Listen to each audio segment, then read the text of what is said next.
Gilvas Eldragon, kepala keluarga pertama Eldragon yang menjadi keluarga terkuat hanya karena mengejar kekuatan. Agar dapat menekuni seni bela diri selamanya, dia memakan buah yang dikabarkan memberikan keabadian yang dilindungi oleh naga suci.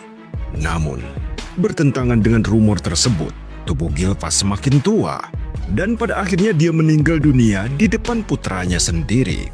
1000 tahun kemudian, ketika dia terbangun, Gilvas telah bereinkarnasi sebagai bayi di keluarga Eldragon dengan menggunakan nama baru yaitu Jack Eldragon.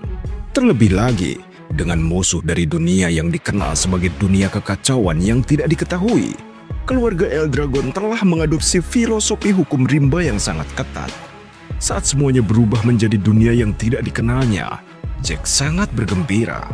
Kali ini aku akan bisa menjadi yang terkuat dari seni bela diri. Cerita awalnya akan berjalan seperti ini. Setelah pertarungan panjang dan keras melawan naga, MC kita berhasil mencapai buah emas. Dia terkejut melihat buah itu benar-benar ada. Dia duduk di atas mayat naga seperti seorang penakluk sejati sebelum mengambil langkah untuk memakan buah itu.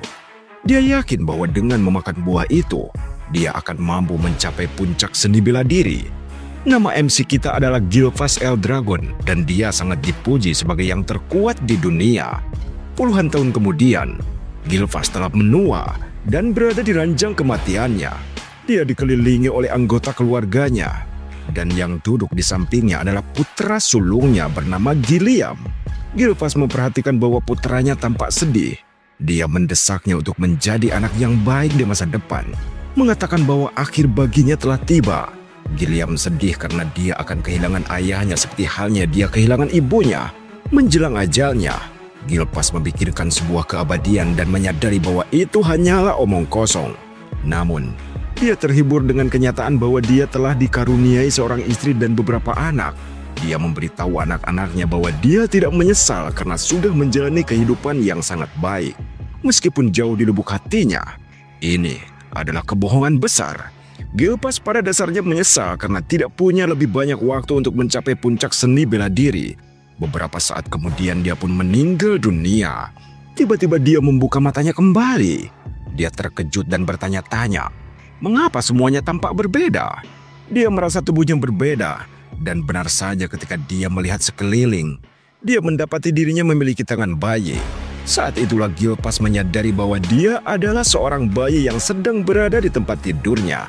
Dia benar-benar tak percaya dengan apa yang terjadi, tetapi kemudian mencoba menenangkan diri karena dia adalah bintang ke-10 di kehidupan sebelumnya.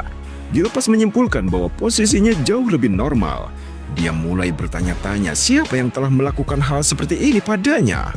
Tiba-tiba dia menyadari bahwa yang dimaksud buah keabadian yang dia makan sebenarnya bukanlah buah keabadian.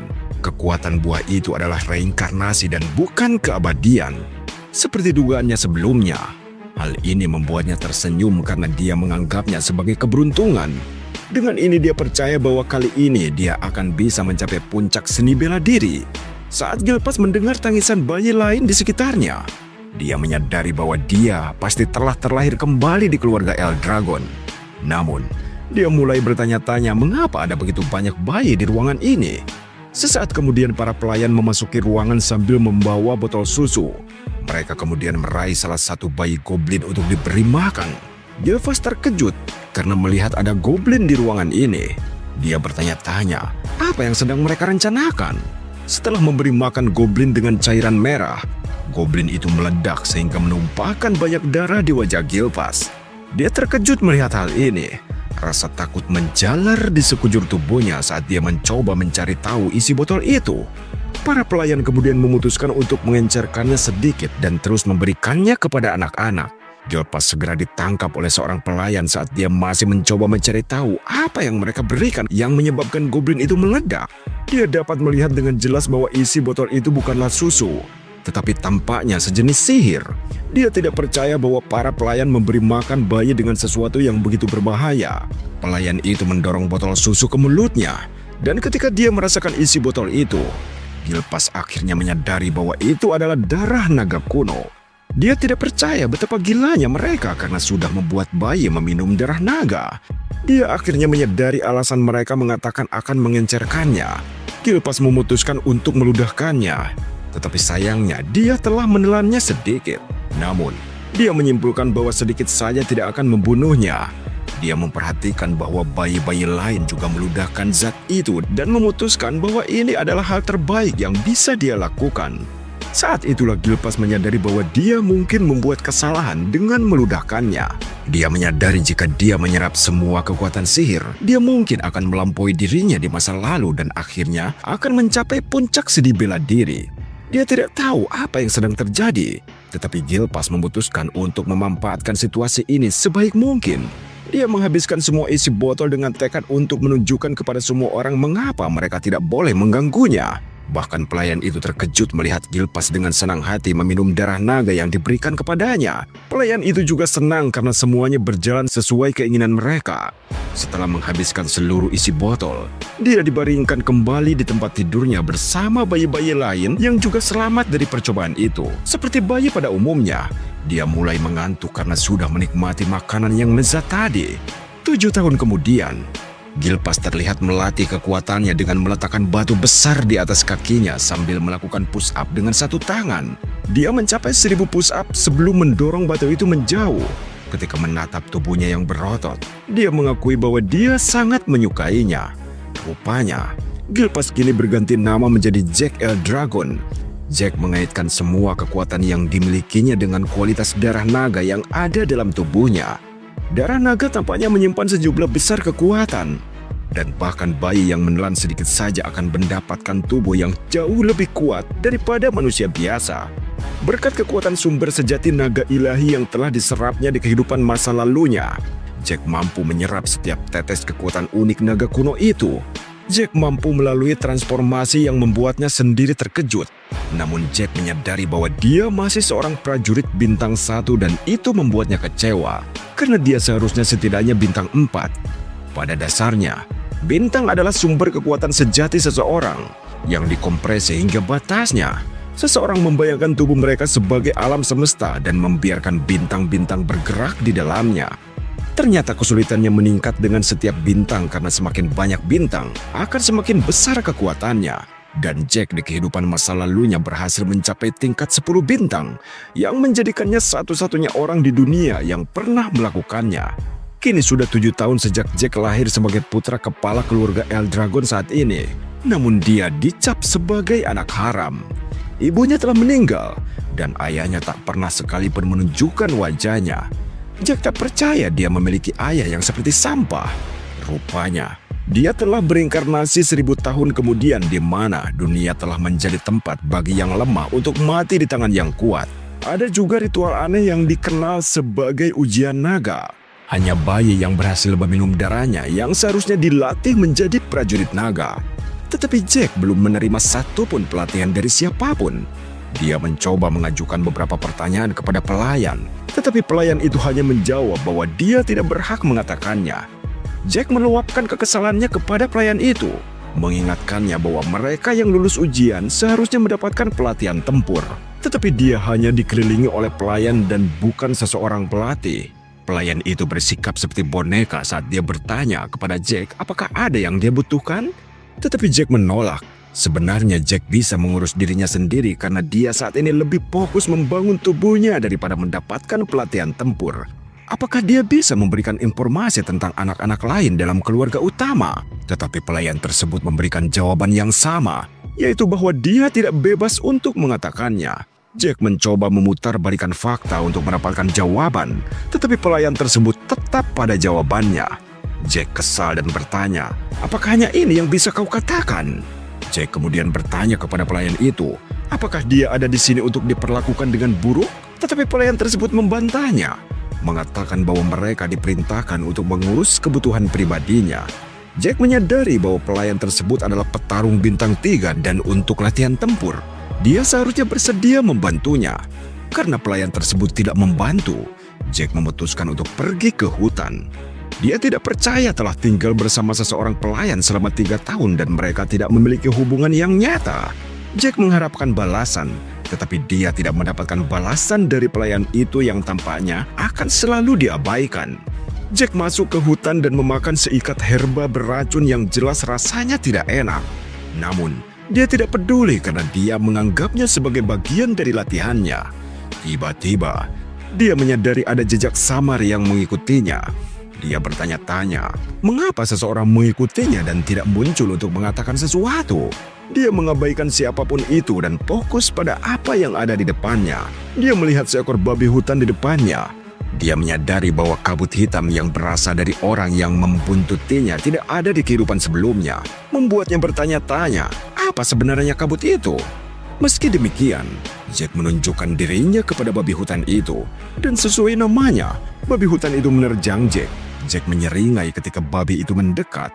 Dia mengambil posisi sempurna untuk menghindari serangan babi hutan itu dengan sangat mudah. Dan begitu babi hutan itu berada tepat di tempat terbuka, Jack mendaratkan pukulan ke perutnya.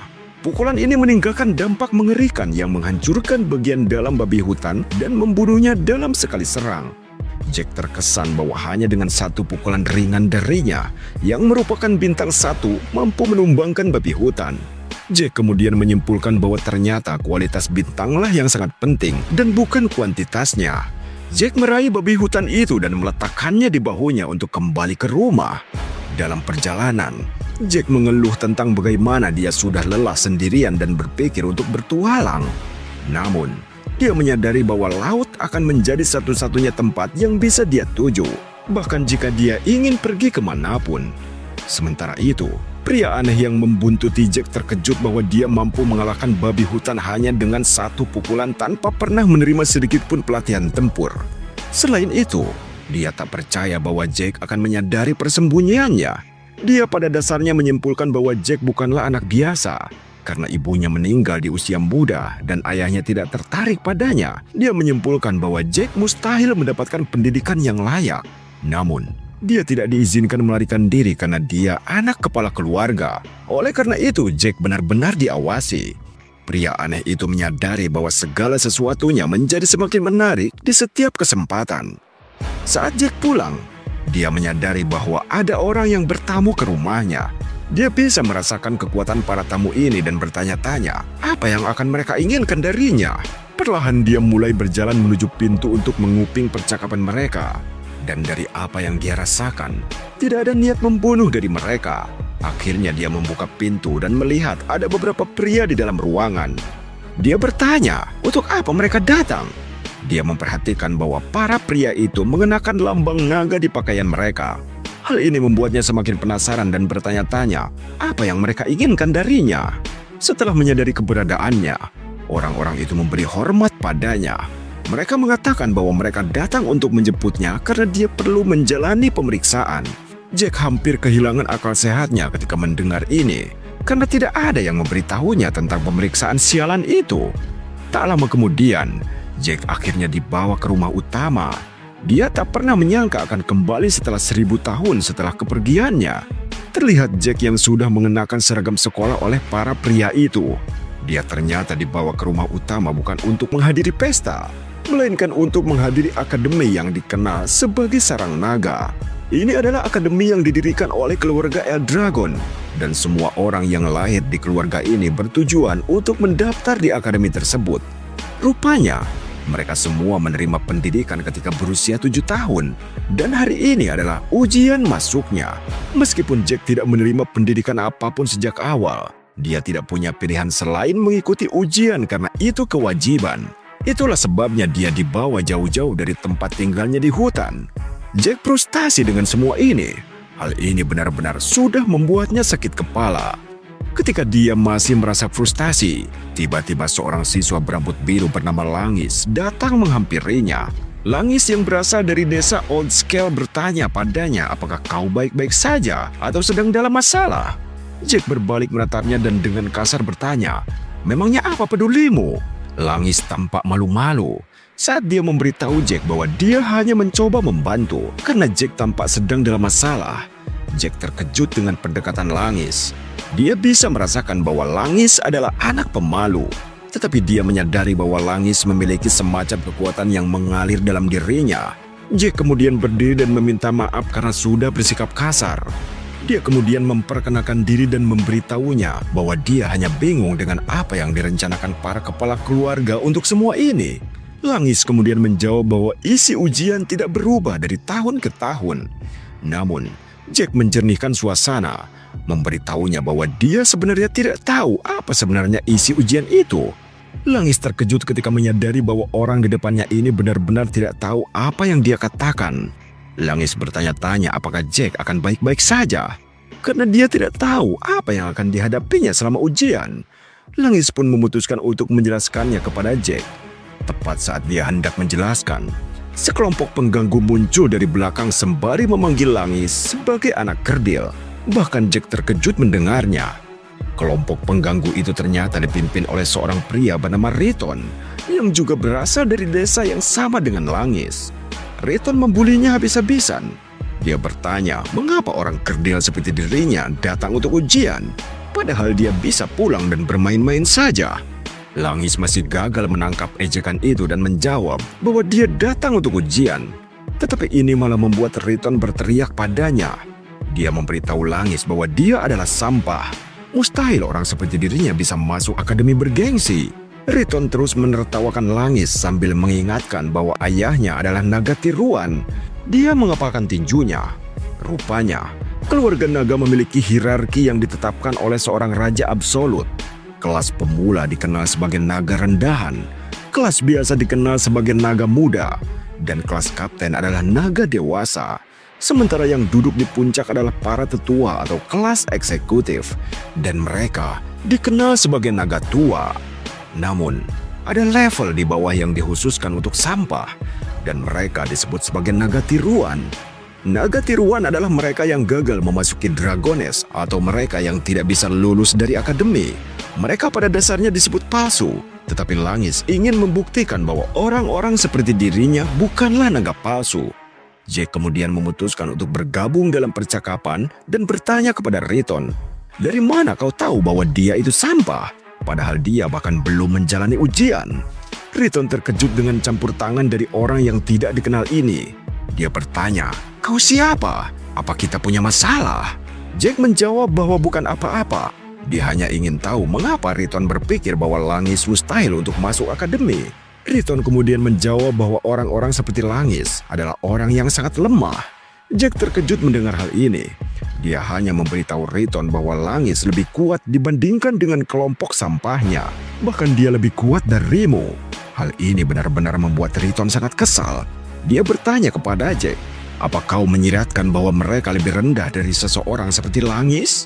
Namun, sebelum semuanya meledak, seorang penguji muncul untuk memberitahu para siswa bahwa ujian masuk akan segera dimulai. Dia memberitahu para pendaftar bahwa mereka diharuskan memilih nomor ujian setelah mendaftar. Riton menatap Jack dengan sangat jijik. Dia berjanji akan selalu mengingat wajahnya. Melihatnya marah, Jack heran kenapa anak muda sekarang cepat marah. Langis terkejut mendengar Jack mengatakan ini karena mereka semua seumuran. Langis kemudian menambahkan bahwa siapapun akan marah jika mereka disebut lemah. Jack kemudian bertanya, apakah ujian ini wajib? Tetapi Langis menyebutkan bahwa seseorang bebas untuk mengundurkan diri jika mereka tidak mampu untuk berpartisipasi. Hal ini mengejutkan Jack, tetapi ini semakin membuktikan kepada Langis bahwa Jack tidak tahu apapun. Langis kemudian menyarankan Jack untuk mundur, karena dia mungkin akan terluka selama ujian. Jack memberitahu Langis bahwa dia tidak berniat mengundurkan diri. Langis terkejut melihat betapa percaya dirinya Jack meskipun dia tidak tahu apa-apa tentang ujian itu. Jack kemudian menyarankan agar mereka bergegas sebelum ujiannya dimulai. Sesaat kemudian, semua peserta telah berkumpul. Penguji berdiri di depan untuk memberitahu mereka detail ujiannya. Dia memberitahu mereka bahwa yang perlu mereka lakukan hanyalah meninggalkan goresan di batu yang ada di depan mereka untuk lulus. Namun, tidak ada senjata lain selain yang disediakan oleh penguji yang diizinkan. Agar lebih menarik, mereka diperbolehkan menggunakan tangan kosong asalkan bisa menggores batu itu. Penguji kemudian mengungkapkan bahwa mereka masing-masing memiliki 3 kesempatan. Mengetahui ini, Jack tidak menganggap ini sebagai ujian yang sulit. Tentu saja mendengarnya membuat Langis merasa ngeri. Jack bertanya-tanya, apa menariknya semua ini? Karena yang perlu mereka lakukan hanyalah menggores batu. Awalnya Jack menduga akan menghadapi ujian yang gila-gilaan karena ujian sebelumnya saat bayi. Mereka dipaksa untuk meminum darah naga. Namun dengan apa yang dilihatnya sekarang, Jack benar-benar sangat kecewa. Penguji kemudian memerintahkan ujian untuk dimulai. Peserta pertama berjalan ke batu dan menebasnya sekuat tenaga. Tetapi tebasan itu malah menghancurkan pedangnya, meninggalkan dentuman keras dan membuat serpihan dari potongan pedang itu mengenai tubuhnya, sehingga darah berceceran di mana-mana. Bahkan dengan mengerahkan semua tenaganya, dia tidak mampu meninggalkan goresan sedikit pun pada batu itu. Anak laki-laki itu jatuh ke tanah dan pingsan seketika. Para penguji bertanya-tanya, apakah dia akan bisa menggunakan 2 kesempatan yang tersisa. Tetapi nampaknya dia sangat kesakitan sehingga tidak bisa melanjutkan. Mereka menyatakan bahwa dia sudah kalah dan meminta yang lain untuk menyeretnya keluar. Jack kemudian menyadari bahwa Langis bertingkah aneh. Dia bertanya-tanya apa yang ditakutkan, padahal ujiannya terlihat mudah. Jack kemudian bertanya kepada Langis tentang batu itu. Langis mengungkapkan bahwa batu itu disebut batu regenerasi dan dapat memperbaiki goresan kecil secara instan. Batu itu juga memiliki kemampuan untuk memantulkan dampak kerusakan hingga 100 kali lipat jika diserang dengan kekuatan kasar. Jack menyimpulkan bahwa batu itu cukup kabina-bina. Langis kemudian menyebutkan bahwa seseorang sebenarnya bisa meninggalkan goresan jika kekuatan sumber iter dalam diri seseorang disirkulasikan dengan baik. Berdasarkan apa yang baru saja didengarnya, Jack menyimpulkan bahwa hal itu pada dasarnya bergantung pada penanganan kekuatan sumber iter yang tepat, alih-alih keterampilan bela diri dari seseorang. Jack melirik para peserta dan menyadari bahwa ada cukup banyak pelamar yang seharusnya bisa lulus ujian. Dia memperhatikan bahwa Riton dan teman-temannya juga cukup kuat untuk bisa lulus ujian. Dari tempat duduk, dia dapat mendengar para peserta gagal satu persatu setelah lengan mereka patah karena mencoba menggores batu itu. Sesaat kemudian, penguji memanggil nomor antrian 315 yang merupakan nomor milik Jack. Langis mengkhawatirkan Jack dan mendesaknya untuk mundur saja. Tetapi Jack meyakinkan bahwa dia akan baik-baik saja. Saat Jack melangkah maju, penguji merasakan tekanan dan aura yang luar biasa datang dari tubuhnya. Jack diminta memilih senjata, tetapi dia bilang bahwa dia tidak membutuhkannya karena dia berencana untuk menggunakan tangan kosong. Penguji bertanya lagi, apakah kau benar-benar tidak akan menggunakan senjata apapun? Dengan tegas dia menjawab, ya, itu benar. Dia meyakinkan pria itu bahwa tinjunya sudah cukup untuk menghancurkan batu itu. Ketika siswa lain mendengar ini, mereka mulai mengejeknya, mengatakan tidak mungkin dia bisa menggores batu hanya dengan tinjunya. Bahkan Langis tidak percaya pada Jack karena dia yakin lengan dan tinjunya pasti akan robek. Langis mulai menyalahkan dirinya sendiri, mengatakan seharusnya dia mencoba mencegah Jack mengikuti ujian ini. Sementara itu, karena Jack sudah memutuskan apa yang diinginkannya, penguji memintanya untuk melanjutkan. Jack memeriksa batu itu dan mengakui bahwa batu itu terbuat dari mineral yang belum pernah dilihatnya sebelumnya. Dia menyimpulkan bahwa itu adalah sesuatu yang terbentuk selama 1000 tahun. Dia menyadari bahwa ada banyak hal yang belum dia ketahui, tetapi dia memutuskan untuk memindahkan semuanya ke masa depan. Jack mengerahkan seluruh tenaganya dan bersiap untuk meninju batu itu. Dengan kekuatan yang dia hasilkan, dia yakin itu sudah cukup untuk melakukan apapun yang dia inginkan pada batu itu. Teknik yang dia sukai bertajuk jurus bertarung pembunuh naga. Aura kuning cerah terbentuk di sekitar tubuh dan lengannya saat dia menghantamkan lengannya ke batu. Aura ini menghancurkan bagian atas batu saat tumbukan, meninggalkan suara keras dan kepulan debu yang berterbangan. Saat debu mulai mengendap, semua orang terkejut. Mereka terdiam cukup lama saat berusaha memproses apa yang baru saja terjadi. Seolah-olah mereka sedang menghadapi masalah besar. Jack menghela napas lega, tetapi menyadari bahwa teknik itu agak terlalu berlebihan di usianya. Dia memeriksa lengannya dan mendapati lengannya berdarah dan seragamnya juga robek. Alih-alih memuji dirinya sendiri karena berhasil memecahkan batu itu, Jack menyimpulkan bahwa latihannya masih belum cukup. Murid-murid lain bertanya-tanya bagaimana cara dia melakukannya. Di sisi lain, Riton hanya marah karena Jack berhasil menghancurkan batu itu. Sementara Langis menganga karena Jack adalah orang terakhir yang dianggap akan lulus ujian. Bahkan sang penguji menganggap apa yang baru saja dia saksikan mustahil, karena seharusnya hanya orang dengan bintang 4 atau lebih tinggi yang mampu menghancurkan batu regenerasi. Karena Jack adalah anak haram, Sang penguji bertanya-tanya apakah dia mewarisi kekuatan keluarganya. Sang penguji juga menyadari bahwa dia pernah melihat jurus yang dia gunakan di tempat lain. Jack kemudian menghampiri penguji dan menanyakan hasil ujiannya. Penguji memberitahunya bahwa dia lulus dan dia diberi sebuah botol berisi zat hijau. Jack bertanya kepada penguji wanita itu tentang isi botol itu, tetapi wanita itu hanya menatapnya dengan kebencian dan menyuruhnya untuk menjauh. Jack berasumsi bahwa botol itu mungkin hadiah karena lulus ujian.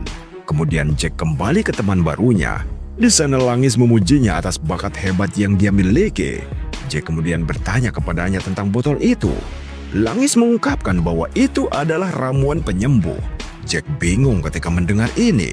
Dan Langis menyebutkan bahwa itu adalah ramuan penyembuh biasa. Jack memeriksanya sekali lagi dan menyadari bahwa zat itu tidak terlihat beracun. Dia mulai bertanya-tanya apakah ramuan penyembuh tersebut sebenarnya adalah eliksir.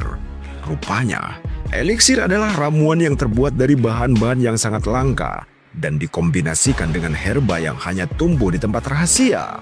Selain itu, inti eliksir murni dari makhluk mitologi dan demit juga ditambahkan. Meminum eliksir pada dasarnya akan menyembuhkan luka lama dan baru secara instan dan sekaligus meningkatkan iter seseorang. Namun, memurnikan eliksir sangat susah karena bahan-bahannya sangat sulit ditemukan. Inilah sebabnya eliksir jarang muncul di pasaran. Jack kemudian meminum ramuan penyembuh tersebut dan seperti yang dia duga, lengannya yang terluka sembuh kembali dengan cepat. Jack kaget setelah menyadari bahwa ramuan penyembuh itu sebenarnya adalah eliksir. Langis kemudian mengatakan bahwa dia tidak tahu apa itu eliksir. Tetapi ramuan penyembuh Eldragon jauh lebih baik daripada yang diperoleh dari toko. Langis menganggap hal ini yang biasa, sementara Jack benar-benar terpesona karena semua lukanya sembuh seketika. Namun, dia memperhatikan bahwa tidak ada lonjakan iter seperti ketika dia meminum eliksir. Langis kemudian memberitahu Jack bahwa dia cukup mengesankan, tetapi Jack tidak mempercayainya. Jack kemudian memeriksa botol itu dan menyadari bahwa pada dasarnya itu adalah apa yang telah diciptakan oleh pengetahuan manusia selama lebih dari 1000 tahun yang lalu. Langis kemudian mengingatkan Jack bahwa dia cukup kuat. Jack menjawab bahwa itu karena dia bertujuan untuk menjadi yang terkuat. Jadi dia tidak terkejut. Riton dan geng pengganggunya segera maju untuk mengikuti ujian mereka. Dan mereka semua lulus. Jack tidak terkejut dengan ini karena dia sudah tahu bahwa mereka akan lulus. Akhirnya, pelamar 414 dipanggil. Dan ternyata itu adalah Langis.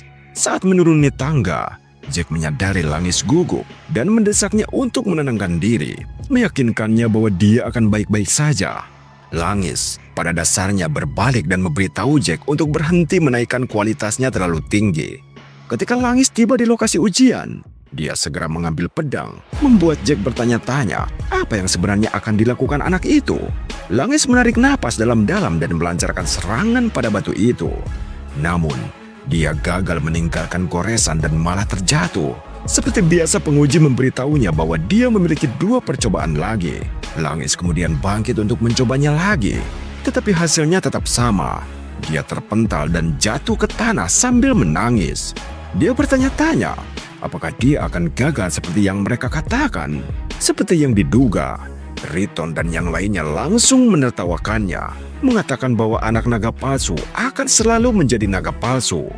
Mereka mendesaknya untuk menyerah sambil mengingatkan Jack bahwa sebelumnya dia mengatakan bahwa seseorang yang selemah Langis lebih kuat dari mereka. Penguji kemudian memberitahu Langis bahwa dia hanya punya 1 kesempatan lagi. Dia bertanya, apa kau akan menggunakannya? Langis mulai tergagap saat dia jatuh ke dalam kegelapan total. Tepat saat itu suara Jack muncul dari kegelapan, menanyakan apa yang sedang kau lakukan. Langis berbalik dengan bingung, dan Jack menyarankan agar dia menggunakan tombak ketimbang pedang. Saat Langis masih kebingungan, Jack mengatakan bahwa dia bersungguh-sungguh dengan apa yang dia katakan.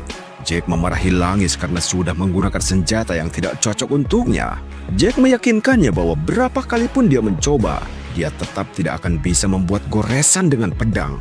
Riton dan teman-temannya mulai menertawakan Jack lagi, mengatakan bahwa Langis diajari menggunakan pedang sejak kecil dan dia tidak pernah diajari menggunakan tombak. Pada saat yang sama, mereka percaya bahwa Langis akan tetap menjadi dirinya yang menyedihkan meskipun dia berganti senjata. Jack kemudian bertanya kepada penguji, apakah mereka diizinkan untuk berganti senjata di tengah ujian. Penguji meyakinkan Jack bahwa tidak ada masalah dalam melakukan hal itu. Jack tersenyum pada Langis, mengatakan kepadanya bahwa dia bebas untuk melanjutkan selama dia menggunakan tombak. Jack berdiri seperti pemberi motivasi yang tepat. Dia bertanya kepada Langis, apakah dia siap untuk pergi seperti pecundang, sembari bangkit dengan susah payah. Langis mengatakan, tidak. Langis kemudian bangkit berdiri sambil memberitahu Jack bahwa dia akan mengikuti sarannya dengan mencoba menggunakan tombak. Rupanya, ayah Langis tidak diizinkan memasuki sarang naga, dan dia selalu menjadi sasaran ejekan.